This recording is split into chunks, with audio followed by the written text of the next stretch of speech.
Assalamualaikum warahmatullahi wabarakatuh. Pendidikan merupakan usaha secara sadar dan terencana dalam mewujudkan suasana belajar dan proses pembelajaran agar peserta didik secara aktif mengembangkan potensi dirinya untuk memiliki kekuatan, pengendalian diri, kepribadian, kecerdasan, berketuhanan dan akhlak mulia, serta keterampilan yang diperlukan dirinya dan juga lingkungan masyarakat. Dengan demikian, semua upaya yang dilakukan dalam konteks pendidikan bukan hanya harus direncanakan dengan cermat, tetapi juga harus ditujukan untuk pengembangan potensi peserta didik.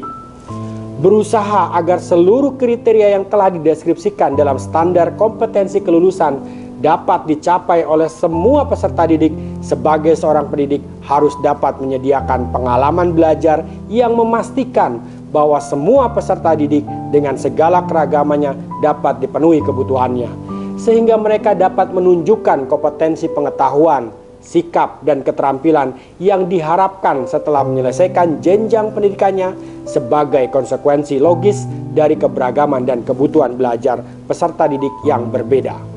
Maka pendidik harus mempertimbangkan bagaimana proses pembelajaran harus hati-hati didesain agar dapat berhasil untuk semua peserta didik. Standar proses telah secara jelas mendeskripsikan kriteria pelaksanaan pembelajaran yang harus dipertimbangkan oleh pendidik dan sekolah beserta prinsip-prinsipnya. Semua praktek pembelajaran tersebut harus merupakan pembelajaran yang berpihak pada peserta didik, yaitu pembelajaran yang dapat memenuhi kebutuhan belajar peserta didik yang beragam, pembelajaran yang memperhatikan kebutuhan sosial dan emosional peserta didik, serta pembelajaran yang dapat membangun komunikasi yang empatik dan memberdayakan peserta didik dalam mencari solusi dalam memecahkan masalah yang dihadapinya dengan berdasarkan prinsip coaching.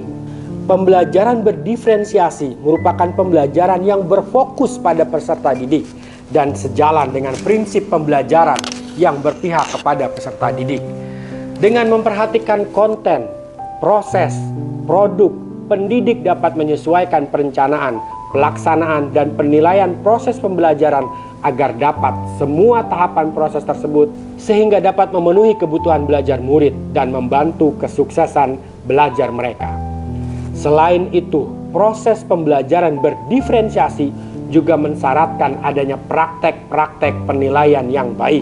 Selain mendesain pengalaman belajar dan lingkungan belajar yang dapat merespon kebutuhan belajar murid agar mereka dapat mencapai tujuan pembelajaran melalui pembelajaran yang berdiferensiasi, sebagai pendidik tentu harus berupaya menciptakan pengalaman dan lingkungan belajar yang memperhatikan kebutuhan sosial dan emosional peserta didik.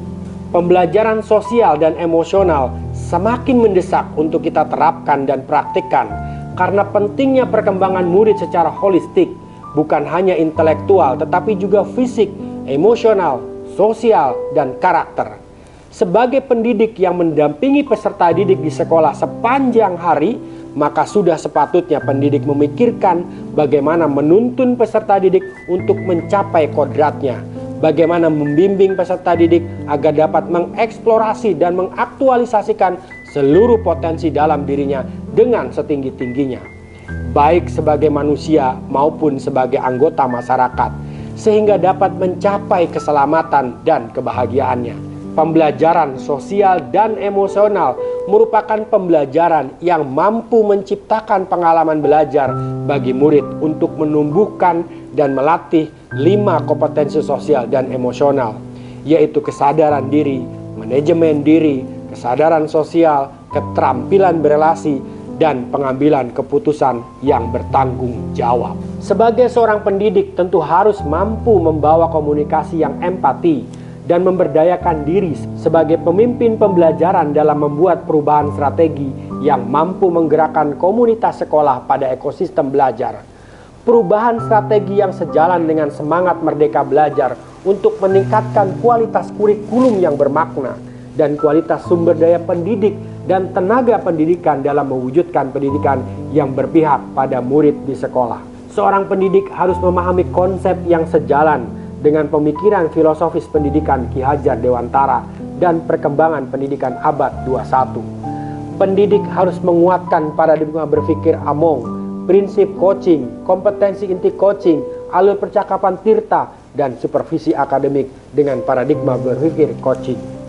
Dengan mempelajari dan mempraktekkan beberapa latihan percakapan berbasis coaching, baik terhadap murid maupun rekan sejawat, dapat menguatkan perjalanan pembelajaran pendidik menjadi seorang pemimpin pembelajaran. Proses coaching sebagai komunikasi pembelajaran antara pendidik dan peserta didik. Peserta didik memberikan ruang kebebasan untuk menemukan kekuatan dirinya. Peran pendidik sebagai pamong dalam memberi tuntutan dan memberdayakan potensi yang ada agar peserta didik tidak kehilangan arah dan menemukan kekuatan dirinya tanpa membahayakan dirinya. Sistem among ing ngarso sung tuludo ing madya mangun karso tutwuri handayani menjadi semangat yang menguatkan keterampilan komunikasi pendidik dan peserta didik dengan menggunakan pendekatan coaching. Tutwuri handayani menjadi kekuatan dalam pendekatan proses coaching dengan memberdayakan semua kekuatan diri yang ada pada peserta didik. Sebagai seorang pendidik atau pamong dengan semangat tutwuri handayani, maka pendidik perlu menghayati dan memaknai cara berpikir atau paradigma berpikir Ki Hajar Dewantara sebelum melakukan pendampingan dengan pendekatan coaching sebagai salah satu pendekatan komunikasi dengan semangat among atau menuntun. Dalam relasi pendidik dengan peserta didik, seorang coach juga membantu seorang coache untuk menemukan kekuatan dirinya dalam pembelajaran. Pendekatan komunikasi dengan proses coaching merupakan sebuah dialog antara seorang coach dengan coache yang terjadi secara emansipatif dalam sebuah ruang perjumpaan yang penuh kasih dan persaudaraan. Setelah melakukan proses tersebut, kita akan mengenal proses supervisi akademik yang sesuai dengan paradigma berpikir dan prinsip coaching. Langkah selanjutnya yang tak kalah penting adalah melakukan umpan balik. Umpan balik yang efektif haruslah bersifat netral sehingga tidak subjektif dan tanpa sadar. Berdasarkan uraian tersebut, maka peran saya sebagai coach di sekolah dan keterkaitannya dengan materi pembelajaran berdiferensiasi dan pembelajaran sosial emosional adalah sebagai pamong menuntun kekuatan kodrat atau potensi yang dimiliki peserta didik.